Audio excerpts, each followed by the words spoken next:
Hope everybody's doing well. To all the monsters out there, thank you for your business. Me making your dreams happen, help me make my dreams happen. A little confession time for you, as you can tell by the title of the video. You know, sometimes when we go through things, especially when you're in the culture of, you know, strength and health and, you know, feeling invulnerable, it's tough to express some of our setbacks. But sharing setbacks, sharing, mistakes, and maybe unknown mistakes, just, mistakes that you learned, warning signs that you didn't see that led to a situation that you find yourself in, it's less than ideal. And that's what I want to talk about today, is my personal struggle with adrenal fatigue syndrome. And as I'm going through the recovery of that, medical doctors, kind of the not natural side of medicine, doesn't believe it really exists. But the natural side, the bodybuilding community, sort of the experience side, knows that it exists, and we've dealt with it, and its severity is different based on, the person and, what happened leading up to it. And, I'll briefly share with you my personal story of how I got hit with adrenal fatigue instantly. And it had obviously built up over time through stress, not taking breaks, from work, from the gym, trying to sell the house, all of these things. And I just hit a wall one night. And, when I hit that wall, it was a very humbling experience, to say the least. Really a situation where, I felt anxiety, and it was extreme, and my face was on fire. My hands and feet were, buzzing, because the blood was leaving my extremities and going to my core as I went into fight or flight. And it was sudden. And I definitely don't express my stress. I don't have a tendency to lash out or, cry or any of those things that are potentially healthy to do on occasion. I certainly don't rest, like I should. And so there's a lot of research out there, and I think that there's a lot of things that you can do to discover more about adrenal fatigue. But I want to share with you some of the warning signs. And hopefully you can take breaks from the gym. Some of the warning signs: sudden tiredness, irritability, less effective workouts, an inability to concentrate, certainly brain fog, things of that nature. Thoughts of fear. And if you're not a type of person who struggles with fear and anxiety, which I don't, when you start to have that, that's a real warning sign for you. If you're a person that does and kind of is more anxious, there are things that you probably need to seek out yourself, just so that you can stay on a level playing field, have specific purposeful time to shut down, time away from the gym. Take it seriously. You need to take time off of work.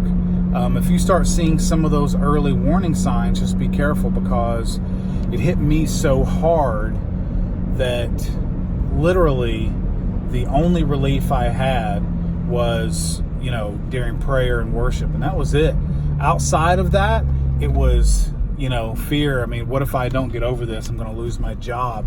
If I don't recover, I'm going to be out of the gym and lose all my gains, and, all of those things. I'm going to lose the influence I have with the people that, I am blessed to, have, some level of positive influence with. Thank God I have that. It's a strong motivator for me. And what if all that goes away?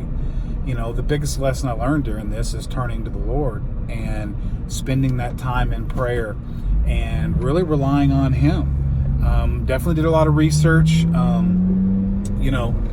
Went to a natural health doctor and, got on a litany of supplements within a week, most of the symptoms had subsided, but I was still not able to function for long periods of time. And I will tell you, it's not worth it. My lifestyle was working 6-7 days a week, running a business, having a corporate job, lifting 6 days a week. I always took one day off, but it was just too much. It was too much. And this was a physical thing that hit me suddenly and slammed me against the wall. And if I can help one person not go through that, the importance of rest, the importance of prayer, it was such a humbling experience. And really my arrogance of feeling strong and powerful and relying on myself really demonstrated how much I needed to go back to Christ and make sure that I was actually relying on Him. Because I will tell you this, it can change in an instant. And when it does, thank God there is grace for us to run back to. Some of the practical things that you can also do is literally figure out, go to a natural health physician, get your body back in shape, back in condition, health-wise, make some changes to your diet. They'll probably be able to help you down that path through their experience. But the biggest piece is rest. Communicate with others what's going on with you. That is a significant thing. Especially for men, I noticed that we have a tendency to, carry the world on our shoulders. I know I have felt that. I've always been okay with that. But when you are stressing your body, and even if you don't realize it, but you see some of the warning signs I talked about, it's time to take a break. Take a break. Take time off. You are not going to lose your gains. It's embarrassing, yes. It's humbling, absolutely. And I guess from the outside looking in, you might feel like, well, you're, being ridiculous for it being embarrassing. Well, you know what? I think that a lot of people who are in leadership positions, who own businesses, who train others, who are part of that realm, especially in the bodybuilding world, understand that, we don't always put human expectation on ourselves. We put something greater than that. We put ourselves out there and up there to be indestructible, and we are not. We are human, and we will become as fragile as the Lord needs us to be in order to learn the lessons that we need to learn in life. And it was a powerful lesson for me. And, my prayer since then has just been, I will not forget how the Lord brought me through. And if you're a Christian out there, you have a big advantage. If you ever go through this and you're a lifter and you go through this type of situation and it hits you, I will tell you that through an amazing series of circumstances, I do not believe in coincidences,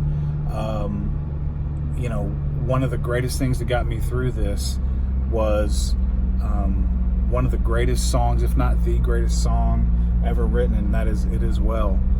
Look it up. If you're going through stress and anxiety, if you're seeing some of these symptoms and warning signs, spend time in your prayer closet, spend time in worship, and by all means, let that song lead you through. Do the research on what happened to him and just, be filled with the Spirit and allow that to guide you to a better place. But I'm not 100% yet, but I am following the instructions of recovery, which is very humbling because it includes me not going out and killing it and relapsing. I'm allowing my body to rest. I am to 4 days a week, and I may keep that. I may run splits when I'm fully recovered and things of that nature. So I want to go ahead and kick off this video before it gets too long, but I hope that I can help someone not experience what I've experienced and learn from that and take rest breaks. Treat yourself well and understand you're not invincible, and it can change in a second. So God bless you guys. Thank you for your business. Thank you for your support. Have a great day.